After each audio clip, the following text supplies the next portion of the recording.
full time. Arsenal 1, Fulham 1. Now, I don't want to blame Arteta for this today because I feel like the team he put out there was more than good enough to do the job. But,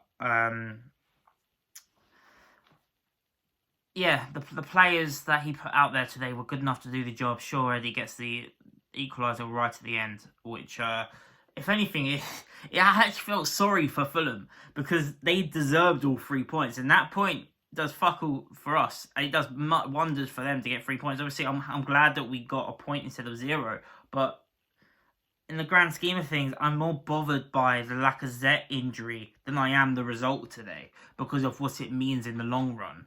But what's got to be addressed is our home form. It's absolutely been dreadful this season. And I have said from the start of there being no fans that for years Arsenal would only turn up when the fans got on their back at the Emirates, this is right, and the fans would try and G them up and then they'd start playing proper football.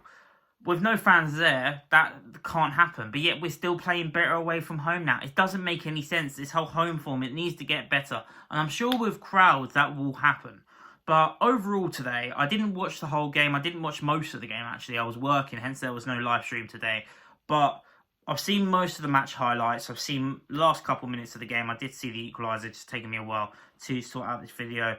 And I've tried to record it about 2 or 3 times because I don't really know what stand I'm trying to make on it. But what I'm trying to say is the players, they don't know whether they're coming or going half the time. They can turn up, play brilliantly on Thursday, and then you go to that. Arteta, he can't do it all on his own. Sure, you can criticise him for a couple things, but one thing I won't criticise him for is if you're telling me the team that he put out there today, albeit I know El Neni and Ceballos in the midfield, it's not great, and we took off El Neni for Partey, but you've got to rotate some of the players every now and again, and you should expect these backup players to be good enough. And the fact that they're not just proves that they need to be shipped in the summer because you need players that are going to be like for every position. These players aren't good enough. Hence why Arteta's still got a much bigger job to do. He, for me, gets judged at least till the next January. At least. January 2022. I would say till summer 2022, but I think that's too long. If we are still in the shit and we don't win Europa League and we're still in the shit by January, that's when I judge him. At least he's had 2 summers then by then. That's more than enough. But for now, I'm going to stick with it and say the players that he put out there today were not good enough. Let's talk about some of the game though.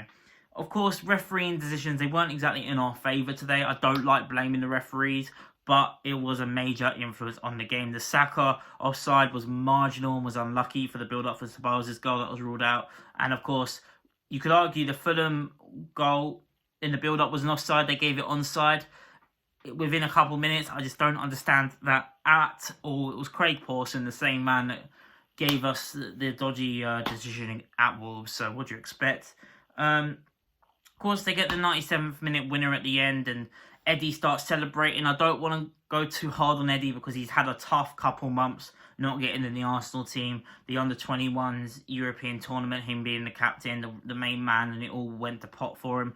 For him personally, it's a good moment. But for the team, you just want them to just run back up the pitch and go again to try and score a winner. Even Mikel, you could see him saying, come on, like let's go again. They're all jumping on Eddie and celebrating. That's not the sort of mentality that you need. That's on the fucking players. That's where they need to shape up. Because if you think a 1-1 draw is good enough against Fulham at home, then you need to butt your ideas up. But bottom line is, in the long run, like I said, I'm more disheartened by the Lacazette injury.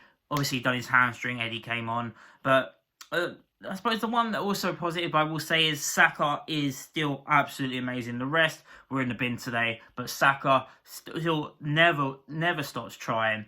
Brilliant, that guy. But overall, it wasn't our day today. Pepe had a shot cleared off the line. We got the equaliser at the end. Doesn't mean anything? Absolutely not. It was still a shambolic performance. And if we play like that against Villarreal, you can kiss our Champions League dream goodbye. But let me know what you thought of the game in the comments down below. Like this video if you enjoyed. Subscribe if you're new. I've been a true Gooner, and we'll see what Arsenal turn up next week. I'll see you later.